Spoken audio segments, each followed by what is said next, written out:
내가 가장 사랑받은 장면 하나만 떠올려주세요. 그래서 그 장면을 떠올리시고, 그리고 내 몸에 느껴지는 감각도 한번 떠올려 보시고, 그 기억에 이름도 한번 붙여보세요. 이렇게 내가 사랑을 받은 기억을 안녕하세요, 마음우체국입니다. 여러분들이 보내주신 사연을 정신과 전문의가 답해드립니다.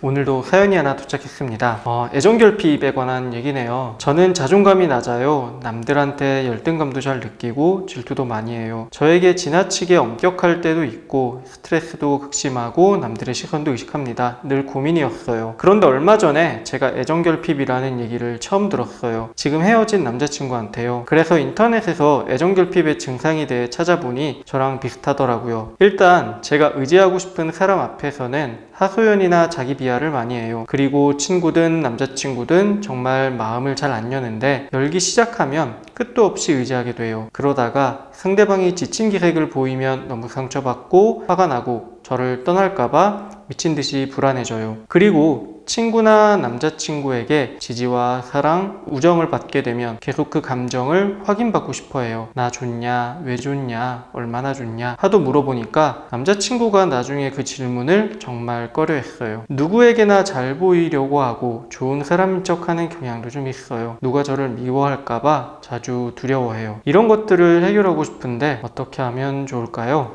사실 이제 애정결핍이 아닐까 하는 고민을 꽤 많이 하세요. 누구나 다른 사람에게 잘 보이고 싶어하고 특히 내가 사랑하는 사람에게는 더 그러고 싶어하고 그 사람이 나를 싫어한다 생각하면은 당연히 충격받고 그 마음을 돌리고 싶고 특히 처음 사랑에 빠지는 경우에는 그 사람에 대한 묘한 집착 그리고 평소에 느껴보지 못한 강렬한 감정 변화를 느끼면서 내가 어딘가 잘못된 게 아닌가 생각을 많이 하곤 합니다. 그런데 지금 이렇게 말씀하신 걸 들어보니 분명히 이제 일반적인 사랑에 비해서 좀 더 과한 부분이 있어요. 그 중에 하나는 내 안 좋은 점을 상대방에게 얘기를 하려고 이제 노력한다는 거예요. 신세한탄을 하거나 본인이 이제 자신이 없는 부분에 대해서 얘기를 하는 거죠. 이런 얘기를 하는 이제 이유 중에 하나가 확인받고 싶어 하는 겁니다. 난 이런 단점들이 있는데 넌 그래도 나를 사랑해 줄 수 있느냐? 라는 질문이 핵심이 되겠죠. 그래서 뒷부분에 말씀하신 것처럼 너나 좋냐? 왜 좋냐? 이런 질문이 같이 따라갈 수밖에 없어요. 그래서 애정결핍의 핵심은 결국에는 내가 남의 사랑을 갈구하는 것 보다는 내가 나를 사랑하지 못하는 게 더 큽니다. 내가 나를 사랑받지 못할 사람이라고 생각을 하기 때문에 다른 사람도 나를 사랑하지 못할 거라는 생각이 드는 거고 그렇기 때문에 그걸 계속 확인하고 테스트하고 다시 확인하고 테스트하는 게 반복이 되는 거예요. 내가 나를 사랑하지 못하게 된 이유는 사실 좀 슬프죠. 보통 이제 태어나서 부모님이 해주는 역할이 그겁니다. 내가 아무것도 안 해도 그냥 밥 잘 먹고 변 잘 보고 가끔 웃어주고 하는 것만으로도 부모님이 사랑을 해줘야 나는 특별히 노력하지 않아도 다른 사람의 사랑을 받을 만한 사람이다 라는 믿음이 생기거든요. 그런데 이제 어떤 이유에서건 부모님이 건강이 안 좋든 경제적인 상황이 안 되시든 이런 조건 없는 사랑을 받지 못한 경우에는 나 자신이 사랑받을 존재라는 믿음이 좀 흔들리시게 돼요. 이제 그 결과가 성인이 돼서는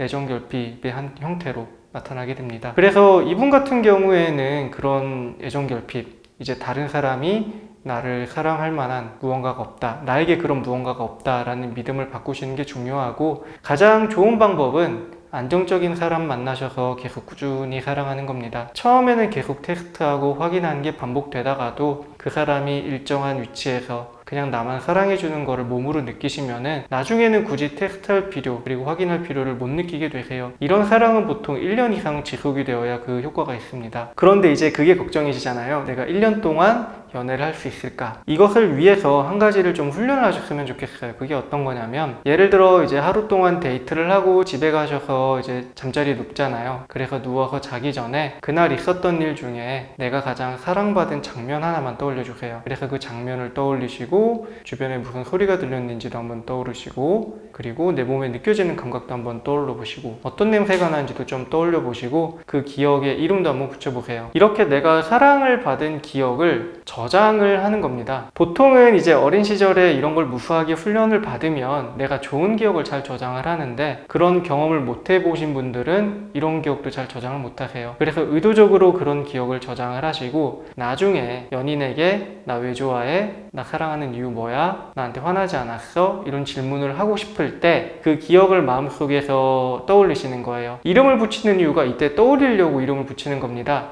이름을 붙이지 않으면 금방 또 잊어버려요. 그래서 그 이름을 마음속으로 부르면서 그때 그 장면, 몸에서 느껴지는 감각, 들리는 소리, 내 마음에서 느껴지는 것들을 집중을 하시면 굳이 연인에게 다시 확인하지 않으셔도 내가 사랑받을 만한 존재라는 걸 다시 깨닫게 될 거예요. 이걸 알게 되면 자연스럽게 나에 대한 부정적인 걸, 신세한탄을 상대방에게 할 필요도 없어집니다. 그래서 오늘은 어떻게 하다 보니까 간단한 솔루션을 드렸는데, 사실 이런 분들은 이제 장기적인 치료를 받는 게 도움이 돼요. 1년 이상의 연애를 하는 것도 도움이 되지만 이제 정신과 의사와 1년 이상의 상담을 하시는 것도 도움이 됩니다. 결국에는 상담 속에는 인간관계가 포함이 되어 있으니까요. 안정적인 관계가 이분들에게는 도움이 돼서 그 두 가지 방법 모두 다 염두에 두셨으면 좋겠네요. 오늘 상담은 여기까지 하겠습니다. 감사합니다.